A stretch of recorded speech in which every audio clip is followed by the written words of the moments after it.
நினைக்கிறாங்களாம். இந்த வீடு அனாதையா இருக்கு, பேசாம அதை வித்துருவோம். யார கேட்டு வீட்டை விக்கிற முடிவெல்லாம் எடுக்கிறீங்க? இந்த வீட்டை விக்கலாம் முடியாது. அந்த வீடை நாம விக்கிறோம். மகாநதி சைட்லேருந்து ப்ரொமோ விட்டுருக்காங்க. அடுத்த வாரம் என்ன நடக்கணும் பார்க்கலாம். இர்ஃபான் மீடியா 2 சொல்ல யாரும் புதுசாக வந்தீங்கன்னா சப்ஸ்கிரைப் பண்ணிக்கோங்க. 10 பெல் கால்னு வச்சுக்கோங்க. அப்போ தான் போகிற வீடியோ டண்டா நோட்டிச்சு இருக்கும். இப்போ மகாநதி சீரியல் எப்படி போயிட்டு இருக்குன்னு பார்த்துடலாம். மகாநதி சீரியல் வந்து பார்த்திங்கன்னா அந்த கொடைக்கானல் வீடு யாரோ வாங்குறதுக்கு இருக்காங்க அப்படின்னு சொல்லி அவங்க அம்மா வந்து சொல்கிறாங்க.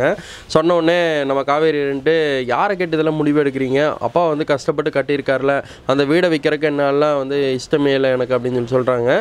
உடனே காவேரியோட அக்கா இருக்காங்க பாருங்க, அவங்க வந்து தங்கச்சிக்கு ஃபோன் பண்ணி, அக்கா இந்த மாதிரி அந்த வீடை நம்ம விற்றே ஆகணுங்க்கா, அப்போதான்க்கா நம்ம வந்து வேணுங்கிறத சாதிக்க முடியும் அப்படின்னு சொல்லி சொல்கிறாங்க.